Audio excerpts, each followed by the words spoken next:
Summer holidays vandachu, நம்ம GT Holidays vandachu. GT Holidays, South India's #1 travel brand. Charles Group presents Startup Singham. Watch every Sunday from 11:30 AM on Star Vijay TV and Hotstar. AGS entertainment கல்பாத்திய சகோரம் வழங்கும் Pradeep ரங்கநாதனின் dragon வெற்றி நடை போடுகிறது. இந்த பண்ணையார் தனத்தை பற்றி பேசுறது, ஆக்சுவலாக அவரை பனையூர் பண்ணையார்னு தான் இப்போ விமர்சிக்க ஆரம்பிச்சிருக்காங்க. அதை மட்டும் தவிர்த்து இருந்தாருன்னா சரியாக இருக்கும்னு நான் நினைக்கிறேன். திமுகவை அவர் சொல்லும்போது திமுகன்னு சொல்லணும், பிஜேபி சொல்லும்போது பிஜேபின்னு சொல்லணும். அதை விட்டுட்டு பாசிசம் பாயாசம்னு அவர் தொடர்ந்து சொல்லிட்டு இருக்கிறது அவர் ஒரு அரசியல் தலைவராகிட்டார். இன்றைக்கி அந்த தலைவருக்குரிய இலக்கணத்தோடு தான் அவர் இவர் ஒரு சீஃப் கெஸ்ட்டாக வரணும் பிரசாந்த் கிஷோர். எனக்கு அது ரொம்ப புதுமையாக இருந்துச்சு. ஆக்சுவலாக பிரசாந்த் கிஷோர் எந்த மாநிலத்திலையும் எந்த கட்சிக்கும் ஆதரவாக அவர் மேடை ஏறினது கிடையாது. முதல் முறையாக இங்கே ஏறி இருக்கார் அப்படின்னா அவரும் விஜயினுடைய இன்னொன்று திமுகவுக்காக ஒர்க் பண்ணவர் ஒரு காலத்தில். இன்றைக்கி அதே திமுகவுக்கு எதிராக அவர் ஒர்க் பண்ணும் பொழுது அந்த திமுகவுக்கு கெட் அவுட்னு போட்டிருந்தா அவர் கையெழுத்து போட்டிருக்கலாம். ஏன்னா இப்போ அவங்கள வெளியேற்றுவது தானே இவருடைய வேலையாக இருக்குது. அதனால தானே விஜயோட அவர் ஜாயின் பண்ணுறாரு. ஆக்சுவலாக குறிப்பெடுத்துக்கிட்டு பேசுகிறது தவறு இல்லை. இப்போ ஒரு மேடையில் ஃப்ளூயண்ட்டாக பேசுகிறதோ மக்களை கட்டி போடுவதோ தான் அடிப்படை தகுதி. அதுதான் சிறந்த விஷயமா இருக்கும். ஒரு முதலமைச்சர் ஆகிறதுக்கு அதுதான் அடிப்படை தகுதி அப்படின்லாம் யாராவது நினச்சாங்கன்னா என்றைக்கோ கிருபானந்த வாரியார் தான் இங்கே தமிழ்நாட்டுக்கு முதலமைச்சர் ஆகிருக்கு. இல்லைங்க, ஆக்சுவலாக ஒரு தேர்தல் கூட்டணி ஒன்று பேச்சுவார்த்தை நடந்துகிட்டு இருக்கிறத இப்போ ஐயநாதன் மாதிரி பெரியவர்கள்லாம் சொல்லிகிட்டு இருக்காங்க. ஆக்சுவலாக விஜய் கட்சி எடப்பாடியோட ஒரு பேச்சுவார்த்தை தொடர்ந்து நடத்துகிறாங்க அப்படின்னா, காலையில் ஆதவர்ஜுனா சொல்கிறத கேட்டிங்கன்னா ஒரு 40 சீட்டுக்காக நாங்கள் வணக்கம் சார். வணக்கம். எப்படி சார் இருக்கீங்க? நல்லா இருக்கேன். இன்னைக்கு விஜய் அவர்களுடைய அந்த ஸ்பீச் ரொம்ப வைரலாக நிறைய பேர் நிறைய விஷயங்கள் பேசிகிட்டு இருக்காங்க. உங்களோட கருத்து என்ன சார்? இல்லை, எனக்கு என்னென்னா நம்ம இதை பற்றி பேசுகிறதுக்கு முன்னாடி ஒரு தகவலை மட்டும் நான் சொல்லிடுறேன். ஒரு சம்பவத்தை பதிவு பண்ணிவிடுவோம். ஆக்சுவலாக இந்த நிகழ்ச்சியில் ஒரு பத்திரிகையாளர் தாக்கப்பட்டிருக்காரு. அது இந்த பவுன்சர்ஸில் அவர்கிட்ட ரொம்ப கடுமையாக நடந்திருக்காங்க. குமுதம் இதழ் ஃபோட்டோகிராஃபர் இளங்கோவன் ஒருத்தர். ஸோ அதை மட்டும் எதிர்வரும் காலங்களில் தவிர்த்தாங்கன்னா நல்லாயிருக்கும். இந்த நேரத்தில் அதை வருத்தத்தோடு பதிவு பண்ணிட்டு நம்ம போகலாம். அதுக்கு தொடர்ந்து என்ன அப்படிங்கிறத. ஆக்சுவலாக இந்த ஸ்பீச்சு நம்ம கேட்கும் பொழுது ரொம்ப சுவாரஸ்யமான ஒரு ஸ்பீச்சாக இருந்தது. எப்போதுமே விஜய் ஒரு ஹீரோ அப்படிங்கிறதுனால நம்ம மக்களை எங்கேஜிங்காக வச்சுக்கணுங்கிறதெல்லாம் ரொம்ப முழுமையாக அதை பற்றி யோசிக்கிறார். ஸோ அதனால தான் அவருடைய உரை ரொம்ப அழகாக அதை நிறைய போர் அடிக்காமல் ரொம்ப சுவாரஸ்யமான வார்த்தைகளை போட்டு ரொம்ப அழகாக அதை உருவாக்குறாங்க. அதை கரெக்டாக ப்ரெசன்ட் பண்ணுறாரு. கிட்டத்தட்ட இந்த நிகழ்வுலையும் அதுதான் நடந்துச்சு. அவர் அதிகபட்சம் ஒரு 20 நிமிஷம் தான் பேசியிருப்பார். ரொம்ப நேரம் பேசலை. ஆமாம், நான் கூட நினச்சேன் அட்லீஸ்ட் ஒரு 40 நிமிஷம் பேசுவார் அப்படின்ட்டு. பட் அதான் நீங்கள் சொன்ன மாதிரி ஒரு 1/4 மணி நேரம், அதை விட இன்னொரு 1 நிமிஷம் 2 நிமிஷம் ஜாஸ்தியாக இருக்குன்னு நினைக்கிறேன். பட் அதில் அந்த சுவாரஸ்யம் இருந்தது. வாட் ப்ரோ அப்படிங்கிறது, அப்புறம் இந்த பண்ணையார் தனத்தை பற்றி பேசுகிறது. ஆக்சுவலாக அவரை பனையூர் பண்ணையார்னு தான் இப்போ விமர்சிக்க ஆரம்பிச்சிருக்காங்க. அப்போ நாங்கள் பண்ணையார் இல்லைங்கிறத அவர் சொல்கிறார். அதாவது நேரடியாக ஒரு விஷயத்தை அணுகாமல் கொஞ்சம் மறைமுகமாக பேசுகிறார் அவர். அதை மட்டும் அவர் தவிர்த்து இருந்தாருன்னா சரியாக இருக்கும்னு நான் நினைக்கிறேன். ஏன்னா அரசியலுக்கு அது செட் ஆகாது. இப்போ திமுகவை அவர் சொல்லும்போது திமுகன்னு சொல்லணும், பிஜேபியை சொல்லும்போது பிஜேபின்னு சொல்லணும். அதை விட்டுட்டு பாசிசம் பாயாசம்னு அவர் தொடர்ந்து சொல்லிகிட்டு இருக்கிறது அவர் ஒரு அரசியல் தலைவராகிட்டார். இன்றைக்கி அந்த தலைவருக்குரிய இலக்கணத்தோடு தான் அவர் பேசணும். எல்லாத்தையுமே கொஞ்சம் மேலோட்டமாக அவர் கடந்து போன மாதிரி எனக்கு தோணுச்சு. ரொம்ப ஆத்தண்டிக்காக அடிக்காமல் அப்படியே கொஞ்சம் அப்படியே மேலோட்டமாக சொன்ன மாதிரி இருந்துச்சு. அதை மட்டும் அவர் கொஞ்சம் சரி பண்ணிட்டாருன்னா நல்லாயிருக்கும். இப்போ அவர் ஸ்பீச்சை தாண்டி மிகப்பெரிய ஒரு டாக் ஆஃப் தி டவுனாக இருக்கிறது என்ன அப்படின்னா, எதுக்கு பிரசாந்த் கிஷோர் சீஃப் கெஸ்ட் அப்படின்ற அந்த ஒரு விஷயம் சார். இந்த விஷயம் எப்படி எதற்காக விஜய் உடைய ஃபங்க்ஷனுக்கு இவர் ஒரு சீஃப் கெஸ்ட்டாக வரணும் பிரசாந்த் கிஷோர்? எனக்கு அது ரொம்ப புதுமையாக இருந்துச்சு. ஆக்சுவலாக பிரசாந்த் கிஷோர் தமிழகத்துக்கு புதியவர் அல்ல. அவர் ஏற்கனவே திமுகவுக்காக ஒர்க் பண்ணியிருக்கிறாரு. எடப்பாடி பழனிசாமி எங்களுக்காக ஒர்க் பண்ணி கொடுங்கன்னெலாம் கேட்டு அந்த நேரத்தில் அவரால் முடியாமல் மறுத்திருக்காரு. ஸோ இதெல்லாம் நடந்திருக்கு. நாம் பிரசாந்த் கிஷோருங்கிற வார்த்தையை தொடர்ந்து இங்கே கேட்டுக்கிட்டே இருக்கோம். தமிழ்நாட்டில் ரொம்ப கடைகோடி மக்கள்கிட்ட கூட போய் சேர்ந்துருக்கிறாரு. அப்பேற்பட்டவர் இந்தியாவில் பல்வேறு மாநிலங்களில் அவர் ஒர்க் பண்ணி கொடுத்துருக்கிறாரு. எந்த மாநிலத்திலையும் எந்த கட்சிக்கும் ஆதரவாக அவர் மேடை ஏறினது கிடையாது. முதல் முறையாக இங்கே ஏறி இருக்கார் அப்படின்னா அவரும் விஜயினுடைய ரசிகராக மாறிட்டாரா அப்படிங்கிற அளவுக்கு எனக்கு கொஞ்சம் ஒரு திகைப்பே இருந்ததுன்னு வச்சுங்களேன். ஆக்சுவலாக இந்த நிகழ்ச்சிக்கு அவர் நேற்றே வந்துட்டார். அவர் விஜய் வீட்டில் தான் தங்கியிருந்திருக்கிறாரு. இன்றைக்கி இரவு அவங்க ரொம்ப முக்கியமான ஒரு விஷயத்தை டிஸ்கஸ் பண்ண போகிறாங்க. ஆக்சுவலாக ஏதோ வந்தோம் கிளம்பி போனோன்னு கிளம்பல. அவர் நேற்று வந்துட்டார், கெஸ்ட்டாக அவர் வீட்டில் இருந்திருக்கிறாரு. இன்றைக்கி இரவு வந்து ஒரு முக்கியமான டிஸ்கஷன் எல்லாருமே உட்காந்து பண்ண போகிறாங்க. ஸோ இப்படி இது ஏதோ ஒன்று நடந்துகிட்டு இருக்குன்னு வைங்களேன். பட் அவர் வந்து மேடை ஏறினதுங்கிறது என்ன காரணத்தினால ஏறினாருன்னு நமக்கு புரியவே இல்லை. பட் ஒரு விஷயத்தில் ரொம்ப உஷாராக இருந்துட்டார். எடுத்தோடனே ஒரு கையெழுத்து, ஒரு போர்டில் கையெழுத்து போடணும் அப்படிங்கும்பொழுது அந்த போர்டு என்னங்கிற கிளாரிட்டி பெருசாக இல்லை. கெட் அவுட்னு போட்டிருக்காங்க, யாருக்கு கெட் அவுட்லாம் நமக்கு தெரில. மும்மொழி திட்டத்துக்கான கெட் அவுட்டா அல்லது இங்கே இருக்கிற திமுக ஆட்சிக்கான கெட் அவுட்டா அப்படின்லாம் தெரில. அதில் ஆதவ அர்ஜுனா விஜயெல்லாம் கையெழுத்து போடும் பொழுது இவரையும் போட சொல்கிறாங்க, இவர் முடியாதுன்ட்டார். அதனால் எனக்கு என்ன தோணுதுன்னா, ஒருவேளை இந்த மும்மொழி திட்டம் தொடர்பாக அதில் ஏதாவது வாசகங்கள் இருந்துச்சா, அதனால் அவர் வேணான்னு சொன்னார். ஏன்னா அவர் பேசிக்காக பீகார் இல்லையா, ஸோ அதனால் அவர் வேணான்னு சொல்லியிருப்பாருன்னு எனக்கு தோணுது. இன்னொன்று, திமுகவுக்காக ஒர்க் பண்ணவர் ஒரு காலத்தில், இன்றைக்கி அதே திமுகவுக்கு எதிராக அவர் ஒர்க் பண்ணும் பொழுது அந்த திமுகவுக்கு கெட் அவுட்னு போட்டிருந்தா அவர் கையெழுத்து போட்டிருக்கலாம். ஏன்னா இப்போ அவங்கள வெளியேற்றுவது தானே இவருடைய வேலையாக இருக்குது. அதனால தானே விஜயோட அவர் ஜாயின் பண்ணுறாரு. ஸோ அந்த இடத்துல மட்டும் ஒரு கிளாரிட்டி இல்லாமல் இருந்துச்சு. அதை மேடையில் பேசினா ராஜ்மோகனாவது இந்த போர்டு என்னங்கிறத டிஸ்கிரைப் பண்ணலாம், அவரும் பெருசாக பண்ண மாதிரி தெரியல. இந்த ஊடகங்களில் காட்டின அந்த போர்டை பார்த்துட்டு நம்ம ஒரு முடிவுக்கு வர வேண்டியதாக இருக்குது, இதுவாக தான் இருக்கும் அப்படின்ட்டு. ஸோ அந்த மாதிரி விஷயங்களில் பிரசாந்த் கிஷோர் கொஞ்சம் நைஸாக விலகிட்டா கூட, அதுக்கப்புறம் ஒரு மேடையில் ஏற்றி மைக்கை கொடுத்த பிறகு ஒரு ரொம்ப ரொம்ப ஆதரவாக பேசிட்டார். ஒவ்வொரு தொண்டரும் வந்து இத்தனை பேரை நீங்கள் சேர்க்கணும், நீங்கள் வந்து விஜயை ஆட்சி கட்டிலில் உட்கார வச்சிங்கன்னா நான் அடுத்த முறை வரும்போது தமிழில் பேசுகிறேன் அப்படின்லாம் ஒரு வாக்குறுதி கொடுக்குறாரு. அதெல்லாம் கேட்கும்போது கொஞ்சம் ஆச்சரியமாக தான் இருந்துச்சு. இவ்வளோ கான்ஃபிடென்ட்டாக பேசுகிறதுக்கு ஒரு காரணம் இருக்குல்ல. ஏன்னா எதிர்கட்சியாக இருக்க அதிமுக கூப்பிடும் போது கூட வர முடியாத இருந்த ஒருத்தர் புதுசாக ஒரு கட்சி விஜய் மாதிரியான ஒரு சக்தி வரும்போது இவர் ஆதரவு தெரிவிக்கிறாருன்னா அந்தளவுக்கு நம்பிக்கை, அது கண்டிப்பாக இவங்க ஜெயிக்கிறதுக்கான வாய்ப்போ இல்லை எதிர்கட்சியாக வரதுக்கான வாய்ப்போ ரொம்ப நம்பிக்கையாக இருக்காரோ பிரசாந்த் கிஷோர் அவர்கள்? இல்லை, இருக்கார். இல்லாமல் வந்து அவர் இவ்வளவு வெளிப்படையாக வர முடியாது இல்லை. நாளைக்கு வந்து அவரை இந்தியாவே கேள்வி பேசும்ல. இப்போ நீ ஒரு மாநிலத்துக்கு போய் ஒரு கட்சிக்கு ஒர்க் பண்ணி கொடுத்த, அந்த கட்சி வந்து ஃப்ளாப் ஆகி போச்சு, நீ என்னையா ஒர்க் பண்ண, நாளைக்கு வேறு மாநிலங்களில் கேட்பாங்கல்ல. தமிழ்நாட்டில் நிச்சயமாக வந்து அது ஒரு பெரிய கேள்வி பொருளாக மாறும். ஆனால் வேறு மாநிலங்களில் அவருக்கு ஒர்க்கு கொடுக்கவே பயப்படுவாங்களே. இப்போ அதுதானே அவருடைய தொழிலாகவே இருக்குது, பிரதான தொழிலாக அது இருக்குது. இப்போ ஏதோ ஒரு கட்சி ஆரம்பித்தார், அதை நோக்கி போயிட்டுருக்காரு, அது வேறு. ஆனாலும் அவருடைய பிரதான தொழில் என்னென்னா தேர்தல் வியூக வகுப்பாளர் தான். இந்தியா முழுக்க எல்லா மாநிலங்களையும் ஒர்க் பண்ண தான் போகிறாரு எதிர்காலத்துலேயும். ஸோ அப்படிப்பட்ட ஒருத்தர் ஒரு நம்பிக்கை இல்லாமல் இந்த கட்சிக்குள்ளே வருவதற்கு வாய்ப்பே கிடையாது. இந்த கட்சிக்கு ஆதரவு தெரிவிப்பதை இவ்வளவு வெளிப்படையாக அவர் வருவதற்கும் பேசுவதற்கும் வாய்ப்பு இருக்குது அப்படின்னா அவருக்கு ஒரு நம்பிக்கை முதல்ல வந்திருக்கணும். இன்னொன்று, அவரும் வந்து அவருடைய அந்த கணிப்பாளர்களை விட்டு அங்கங்கே விசாரிக்க சொல்லியிருப்பார். இத்தனை பர்சன்டேஜ் ஓட்டு வருங்கிற நம்பிக்கையெல்லாம் இல்லாமல் வருவதற்கு வாய்ப்பே இல்லை. இதுக்கப்புறமா அவங்க இன்னும் அதை வந்து எத்தனை பர்சன்ட்டாக ஏற்ற போகிறாங்க, அதற்கு என்னென்ன வியூகங்கள் வகுக்க போகிறாங்கங்கிறது தெரியல. பட் ஒரு நம்பிக்கையின் அடிப்படையில் தான் இவ்வளோ வெளிப்படையாக வந்திருக்காரு. இந்த பர்சன்ட் அப்படின்ற அந்த ஒரு விஷயம் இருக்குது சார். இப்போ நாளுக்கு நாள் வந்து டிவிகே அப்படிங்கிற அந்த ஒரு வார்த்தை வந்து நிறைய இடங்களில் பேசப்பட்டுட்டு வந்துட்டு இருக்கு. நிறைய பேர் அந்த கட்சி மேலே வந்துட்டு நிறைய விஷயங்கள் பேசிகிட்டு இருக்காங்க போது எவ்வளோ பர்சன்ட் வரும்னு நினைக்கிறீங்க நீங்கள்? ரங்கராஜ் பாண்டே 23% வரும்னு ஒரு வீடியோவில் சொல்லியிருந்தார். கிட்டத்தட்ட ஒரு 20-20க்கு மேலே வருவதற்கான வாய்ப்புகள் நிறையா இருக்குது. பட் அது கூடுவதும் குறைவதும் வந்து எதிர்காலத்தில் தான், இந்த தேர்தல் நெருங்க தான் நம்ம முடிவு பண்ண முடியும். ஏன்னா இன்றைக்கி ஏதாவது ஒரு சம்பவம் வந்து உங்களை மலமலன்னு இழுத்து கொண்டு வந்து கீழே விட்டுருது, அல்லது ஏதாவது ஒரு சம்பவம் தூக்கி கொண்டு போய் மேலே வச்சுருது. இது ரெண்டு தான். இதை வந்து நிச்சயமாக எதிர்க்கட்சிகள் வந்து கிரியேட் பண்ணும். இன்றைக்கி ஒரு ஆளுங்கட்சி வந்து ஒருத்தரை நினச்சா நீங்கள் அவரை வந்து பாய்சன் பண்ணிட முடியும். நீங்கள் மக்கள் மத்தியில் இவர் இப்படிப்பட்டவர் அப்படிப்பட்டவர்னு வெளிப்படுத்தக்கூடிய எல்லா வாய்ப்புகளுமே இருக்குது. உளவுத்துறை இருக்குது, அது இருக்குது, இது இருக்குது. ஒருவர் மீது ஈஸியாக கரையை பூசிட முடியும். அதை மக்கள் நம்புகிறாங்களா இல்லையாங்கிறதெல்லாம் வேறு. ஸோ நிறைய இங்கே சவால்கள் இருக்குது. இப்போ இந்த கூட்டத்தை நீங்கள் இன்னும் மல்டிப்ளை பண்ணணுங்கிறது தான் பிரசாந்த் கிஷோருடைய ஆலோசனையாக இருக்குது. அதுதான் தொண்டர்களுக்கு அவர் சொல்லிட்டு போகிறாரு. பட் இதை கெடுப்பது மாதிரி நிறைய விஷயங்கள் இங்கே நடக்கும் தானே. தேர்தல் நெருங்க விஜய் மீது ஒரு பெரிய கரியை பூசுவதற்கான ஒரு சூழல் இங்கே அமையும். அதை தாண்டி அவர் எப்படி வெளியில் வருவாருங்கிறதெல்லாம் ஒரு பெரிய சவால் தான். அதனால் இப்போதைக்கு ஒரு 20ங்கிறது ஒரு கான்ஸ்டன்ட்டான ஒரு இதாக தான் நான் பார்க்குறேன் சார். இப்போ ஆல்ரெடி வந்துட்டு ஒரு அட்வைசர் வந்து தமிழக வெற்றி கழகத்தில் இருக்காங்க. அதற்கப்புறம் ஆதவ அர்ஜுனா அவர்களை வந்துட்டு ஒரு பொறுப்புக்கு கூட்டு வந்து வைக்கிறாங்க. இப்போ வந்து பிரசாந்த் கிஷோர் அவர்கள் வந்துட்டு ஒரு அட்வைஸ் அப்படிங்கும்போது, முன்ன புஷி ஆனந்த் அப்படிங்கிற அந்த பேர் நிறைய இடங்கள் அடிபட்டு இப்போ புஷி ஆனந்த் அவர் வந்துட்டு ஒரு பின்ரோ அப்படின்ற லெவலுக்கு போயிட்டார். இந்த விஷயத்தை நீங்கள் எப்படி பார்க்குறீங்க? இல்லை, அது அரசியலில் தவிர்க்க முடியாதுங்க. நீங்கள் வந்து இவ்வளோ பெரிய ரசிகர் கூட்டத்தை வச்சுருக்கிறீங்க, அவங்கள தொண்டர்களாக மாற்றி வச்சுருக்கீங்க. இதை தாண்டி நிறைய விஷயங்கள் இங்கே செய்ய வேண்டியதாக இருக்குது. அப்போ புசியான் மாதிரி ஒருவரை மட்டுமே வச்சுக்கிட்டு நீங்கள் இதெல்லாம் செய்யவே முடியாது.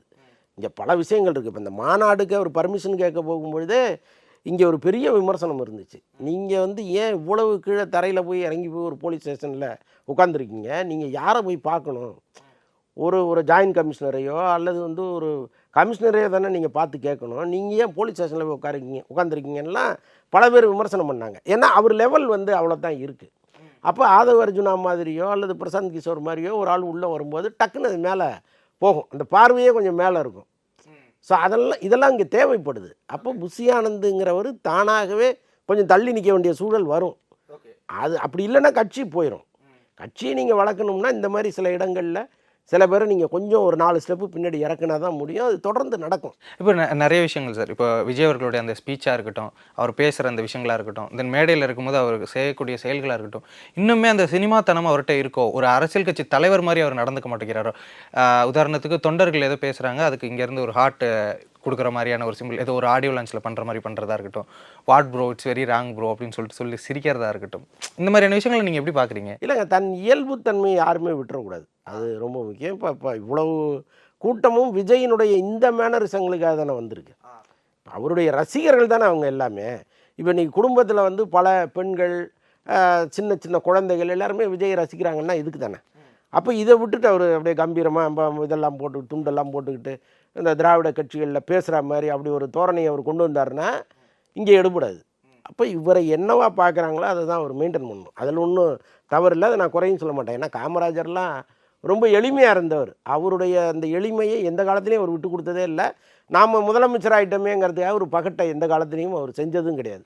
ஸோ அந்த மாதிரி தன் இயல்புத்தன்மையை யாருமே எதற்காகவும் விட்டு கொடுக்கக்கூடாதுங்கிறது அடிப்படையான ஒரு விஷயம். அதை விஜய் செய்கிறார், அதில் ஒன்றும் அது தவறுன்னு நம்ம சொல்ல முடியாது. அதே நேரத்தில் இங்கே நீங்கள் ஒரு அரசியல் கட்சியை எதிர்க்கும் பொழுது அதை சீரியஸாக செய்யணுங்கிறது தான் நம்முடைய இது.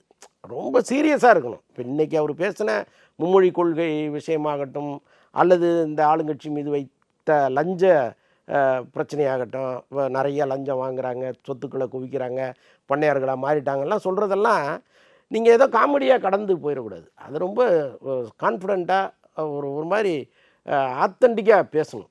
அதெல்லாம் அவர்கிட்ட இன்னும் வரல. அது கொஞ்சம் அதை மாற்றணும். அவர் இந்த மும்மொழி கொள்கைக்கு எதிராக அவர் பேசும்போது எந்த ஒரு இடத்துலையுமே இந்திங்கிற அந்த வார்த்தை கூட அவர் பயன்படுத்தவும் இல்லை, ஒரு ஸ்ட்ராங்காக அப்போஸ் பண்ணலையோ அவர் அப்படின்ற அந்த ஒரு விஷயம் இருக்கும். நாமளும் அதற்கு எதிரானவங்க தான் அப்படின்ட்டு ரொம்ப சாதாரணமாக கடந்து போகிறாரு. கடைசி 2 நிமிஷம் மட்டும் அதை பற்றி பேசுகிறாரு. அதைத்தான் நான் சொல்கிறேன். அதை நீங்கள் ஸ்ட்ராங்காக பேசுங்கன்றேன் நான்.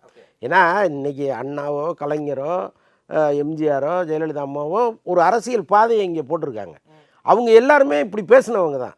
தான் என்ன சொல்ல வரமோ அதை வழவழா குழகுழான்னு அவங்க என்றைக்கும் சொன்னதே கிடையாது. ஸ்ட்ராங்காக சொல்லிவிடுவாங்க. அதனுடைய விளைவுகள் எதுவாக இருந்தாலும் அவங்க ஃபேஸ் பண்ணுவாங்க. ஸோ அப்படி தான் ஒரு அரசியல் கட்சி தலைவர் இருக்கணும்னு எல்லாரும் எதிர்பார்ப்பாங்க. ரசிகர்கள் வந்து எந்த சந்தர்ப்பத்திலையும் எப்படி இருந்தாலும் விஜய் ஆதரிச்சிருவாங்க. ஆனால் இதை தாண்டி ஒரு கூட்டத்தை நீங்கள் உள்ளே கொண்டு வர வேண்டியதாக இருக்குது. அவங்க பார்ப்பாங்க, ஒப்பிடுவாங்க. இவர் எப்படி பேசியிருக்காரு, இவர் எப்படி பேசுகிறாருலாம் பார்ப்பாங்க. அப்போ நீங்கள் வந்து இந்தியை எதிர்க்கிறீங்களா, இந்தியை எதிர்க்கிறேன்னு சொல்லுங்கள். மும்மொழி திட்டம் வேண்டான்னு சொல்கிறீங்களா, மும்மொழி திட்டம் வேண்டான்னு சொல்லுங்கள். அதை ரொம்ப ஸ்ட்ராங்காக சொல்லணுங்கிறது தான் இப்போ நீங்கள் கேட்குறது தான். அது ஒருவேளை காலப்போக்கில் மக்களுடைய மனநிலை எப்படி இருக்குது, நாம் இன்னும் ஸ்ட்ராங்காக பேசணும்னு அவர் நினைக்கலாம். இப்போ ஆதவ அர்ஜுனா கூட என்ன சொல்கிறாருன்னா, தேர்தல் வரைக்கும் எதிர்க்கட்சி இனிமேல் இவர் தாங்கிறார். அப்போது ஒரு எதிர்க்கட்சியினுடைய செயல்பாடுகள் என்னவெல்லாம் இருக்குமோ அதை வந்து விஜய் செய்யணும். அதை இந்த நிமிஷத்துலேருந்தே ஸ்டார்ட் பண்ணணும். அப்போ பார்ப்போம், ஒரு தேர்தல் வரைக்கும் இவர் தான் எதிர்க்கட்சின்னு சொல்லியிருக்காரு, என்னென்ன பேசுகிறாருன்னு பார்ப்போமே. சார் இன்னொன்று, அவருக்கு யாரோ ஒருத்தங்க எழுதி கொடுக்குறாங்க, இல்லை இவரே எழுதுறாரா என்னன்னு தெரியல, அந்த எழுதியிருக்கிறத மட்டும்தான் பேசணும் அப்படின்னு சொல்லிட்டு நிறைய இடங்களில் பாஸ் விட்டுட்டு கொஞ்ச நேரம் கீழே பார்த்துட்டு பேசுகிறாரு நிதானமாக. ஏதோ ஒரு இடத்துல வந்து அதிகாரம் அப்படின்னு சொல்லிட்டு இல்லை அதை வேணால் விட்டுருங்க அப்படின்னு சொல்லிட்டு மறுபடியும் கீழே பார்த்துட்டு அப்படி பேசுகிறாரு. இந்த விஷயத்தை நீங்கள் எப்படி பார்க்குறீங்க? ரொம்ப இதை பற்றி இதை தான் பேசணும், இதுக்கு லெவலில் வேறு எதையும் பேசிடக்கூடாதுன்றது ரொம்ப கான்சியஸாக இருக்காரா? இல்லை அப்படி இல்லை. ஆக்சுவலாக குறிப்பு எடுத்துக்கிட்டு பேசுகிறது தவறு இல்லை. இங்கே வந்து இப்போ முதல்வர் ஸ்டாலின் வந்து கையில் ஒரு குறிப்பு வச்சுட்டு பேசுகிறாரு, முடிஞ்சால் அந்த குறிப்பை வேணா எடுத்து வச்சுட்டு அவர் நேராக நிறைய விமர்சனங்கள் கூட அப்படின்லாம் பயங்கரமாக கிண்டல் பண்ணாங்க. அதில் தவறு இல்லைன்னு நான் பார்க்குறேன். ஏன்னா இப்போ ஒரு மேடையில் ஃப்ளூயண்ட்டாக பேசுகிறதோ மக்களை கட்டி போடுவதோ தான் அடிப்படை தகுதி. அதுதான் சிறந்த விஷயமா இருக்கும். ஒரு முதலமைச்சர் ஆகிறதுக்கு அதுதான் அடிப்படை தகுதி அப்படின்லாம் யாராவது நினச்சாங்கன்னா என்றைக்கோ கிருபானந்த வாரியார் தான் இங்கே தமிழ்நாட்டுக்கு முதலமைச்சராக இருக்கணும் இல்லையா? இன்றைக்கி பட்டிமன்ற ராஜாவோ சாலமன் பாப்பாயாவோ தான் இங்கே முதலமைச்சராக இருக்கணும். அப்படி கிடையாது. நீங்கள் உங்களுடைய கொள்கை என்ன, நீங்கள் மக்கள் மீது எவ்வளவு அன்பு வச்சுருக்கீங்க, அவங்கள எந்த திசை நோக்கி செலுத்த போகிறீங்க அப்படிங்கிறதெல்லாம் நீங்கள் எழுதி வச்சுட்டு கூட படிக்கலாம். அதில் ஒன்றும் தவறு இல்லை. இப்போ விஜய் காலையில் இந்த யோசித்தது, பேப்பரை புரட்டினது, இதெல்லாம் கூட சோஷியல் மீடியாவில் பயங்கரமாக நக்கல் அடிச்சுட்டு இருக்காங்க. நான் அதை வந்து தவறுன்னு சொல்லவே மாட்டேன். நீங்கள் தவறாக மேடையில் பேசிடுறது தான் தவறு. இப்போ நான் குறிப்பாக பார்க்க மாட்டேன். ஏதோ ஒரு தகவல் பிழையாக இருக்குது அல்லது ஏதோ ஒன்று. இப்போ அண்ணா ஜெயித்த வருஷத்தை காலையில் சொல்கிறாரு அவர், அதை வந்து தப்பாக 72ன்னு சொன்னார்னு வச்சிங்களா, அதுதான் பெரிய பிரச்சனையாயிரும். அப்போ அதை பார்த்துட்டு சொல்கிறதுல எந்த தவறும் இல்லை, அதை விமர்சிக்க வேண்டிய அவசியமும் இல்லை. சார், இவ்வளோ பெரிய அரசியல் கட்சி அவர் திமுகவை தான் விமர்சிக்கிறாங்கன்னு தெரியுது, பாயாசம் அப்படின்ற அந்த விஷயங்கள்லாம் சொல்கிறாரு. பதிலுக்கு இங்கேருந்து எந்த ஒரு விமர்சனங்களுமே இன்னுமே வரல. யாருமே விஜய்க்கு அகைன்ஸ்டாக விஜய்ங்கிற வார்த்தையை பயன்படுத்தி உதயநிதி ஸ்டாலின் அவர்களுமே பேசலை, ஸ்டாலின் அவர்களுமே பேசலை. அப்படிங்கும்போது யாருமே இவர் பேசுகிறாரு, ஆனால் பதிலுக்கு யாருமே கவுண்டர் அட்டாக் கொடுக்கவே மாட்டாங்க. இதை நீங்கள் எப்படி பார்க்குறீங்க? இல்லை, இங்கே என்ன நடக்குது அப்படின்னா, ஒருத்தர் பேரை சொல்லி விமர்சனம் பண்ணால் அவர் பெரிய ஆள் ஆயிடுவார்னு இவங்க நினைக்கிறாங்க. அவர் ஏற்கனவே பெரிய ஆள் தான் அப்படிங்கிறது இவங்களுக்கு புரிய மாட்டேங்குது. நான் ஜெயலலிதா அம்மா வந்து கொள்கை பரப்பு செயலாளராக இருக்கும் பொழுது அப்போதைய அமைச்சராக இருந்த முரசொலி மாறன் என்ன சொன்னார்னா, போகிற போக்க பார்த்தா இந்த பொம்பளையை எடுத்து கூட அரசியல் பண்ண வேண்டியதாக இருக்கும் போல இருக்குன்னாரு. புரியுதா உங்களுக்கு? அவங்க பேரையே கலைஞர் பல காலம் உச்சரிக்காமல் இருந்தார். ஜெயலலிதாங்கிற பேரையே அவர் உச்சரிக்காமலே இருந்தார் பல காலம். மறைமுகமாக சொல்லுவார், அந்த நடிகைம்பார் அவங்கம்பார், பேரை சொல்லவே மாட்டார். ஆனால் என்ன ஆச்சு, மக்கள் வந்து அவங்கள கொண்டு வந்து மேலே உட்கார வச்சு அவங்களுக்கு எதிராக அரசியல் எதிரில் கொண்டு போய் உட்கார வச்சுட்டாங்களே அவங்கள. அப்போ நீங்கள் ஒருவரை பேர் சொல்லுவதுங்கிறது ஏதோ அவங்கள பெரிய ஆள் ஆக்கிடுவாங்க, பெரிய ஆள் ஆயிடுவாங்க அப்படின்லாம் நினச்சி பேசுகிறது அது சரியான விஷயம் இல்லை. அரசியல் களத்தில் நேர் எதிராக நின்று இருக்கீங்க, நீங்கள் இவர் பேரையோ இவர் பேரையோ சொல்வதில் எந்த தவறுமே இல்லையே. நீங்கள் மாறி மாறி நீங்கள் தானே அரசியல் பண்ணிக்க போகிறீங்க, அதில் என்ன தவறுன்னு எனக்கு புரியல. சார், இப்போ இன்னொரு டாக்டிக்ஸாக இப்போ பிரசாந்த் கிஷோர் ஒரு புதிய கட்சி தொடங்கியிருக்காரு. ஸோ இப்போ நாம் வந்துட்டு ஒரு டாக்டிக்ஸ் ஒரு வியூக வகுப்பாளராக மட்டும் இல்லாமல் நாமளே ஒரு அரசியல் கட்சி தலைவர் தானே. ஸோ எல்லா மாநிலங்கள்லையும் நமக்கான ஒருத்தரை நாம் உருவாக்கணும் அப்படிங்கிறதுக்காக விஜய்க்கு ஒரு சப்போர்ட் பண்ணுறாரா? இதேமாதிரி எல்லா மாநிலங்கள்லையும் இருக்கிற பெரிய ஆட்களோட இவர் கை கோர்ப்பார். ஒரு நேஷனலிஸ்ட் பார்ட்டியாக ஆக்கிறது போது விஜயும் கூப்பிட்டுக்கணும் அப்படின்னு நினைக்கிறாரா அவர்? இல்லை, இருக்கலாம், அரசியல் தானே. நீ எனக்கு இவ்வளோ கொடுக்குறேன், நான் உனக்கு இவ்வளோ கொடுக்குறேன், ஒரு பண்டமாற்று முறை மாதிரி கூட வச்சுங்களேன். ஏன்னா இப்போ இவர் வந்து இவருடைய கட்சிக்கு விஜய் வந்து ஆதரவு தெரிவிக்கிறார். இப்போ அதை தானே அவங்க சொல்கிறாங்க, அந்த மேடையில் அது தானே அறிவிக்கிறாங்க. அப்போது இப்போ அவர் ஒரு ஃபீஸ் ஒன்று போடுவார்ல, எப்படியும் வந்து ஒரு கட்சிக்கும் ஒரு ஒர்க் பண்ணுறதுக்காக ஒரு பெரும் தொகையை ஃபீஸாக சொல்கிறாரு. இப்போ அந்த ஃபீஸ்லேருந்து ஏதாவது குறைச்சிப்பாரா கூட்டணிங்கிறதுனால அப்படின்லாம் ஒன்றும் புரியல. இன்னொன்று விஜய் ஆதரவு கொடுத்து அவருக்கு அங்கே பீகாரில் என்ன நடக்க போகுதுன்னு நமக்கு தெரியல. அங்கே விஜய் ரசிகர்கள் எவ்வளோ பேர் இருக்க போகிறாங்க, அவங்க இவருக்கு எந்த விதத்தில் பயனுள்ளவங்களாக இருப்பாங்கன்னா நமக்கு ஒன்றுமே புரியல. அதை ஏன் இந்த மேடையில் அறிவிச்சாங்கங்கிறதெல்லாம் கொஞ்சம் காமெடியாக கூட இருந்துன்னு வச்சுங்களேன். அதே மாதிரி பிரசாந்த் கிஷோர் இங்கே வந்து அவருடைய தேசிய கட்சியை இங்கே இவரோட சேர்ந்து மக்கள் மத்தியில் விதைக்கிறது, இதெல்லாம் இவ்வளோ சீக்கிரம் நடக்கிற கதையெல்லாம் எனக்கு ஒன்றுமே புரியல. பட் ஏதோ அவங்க ஒரு கணக்கு ஒன்று வச்சுருக்காங்க, அதை கொஞ்சம் வேடிக்கையாக தான் பார்க்குறேன் நான். இப்போது ஸ்ட்ராங்காக எதிர்கட்சியாக நாங்கள் தான் இருக்க போகிறோம் அப்படின்னு சொல்லும்போது மேபி அதிமுக அண்ட் டிவிகே இவங்க ஜாயின் பண்ணுறதுக்கு ஏதாவது வாய்ப்பு இருக்கா? அதனால தான் இவங்க வந்து ரொம்ப ஸ்ட்ராங்காக எதிர்கட்சியாக இருக்க போகிறோம் அப்படின்னு சொல்கிறாங்களா?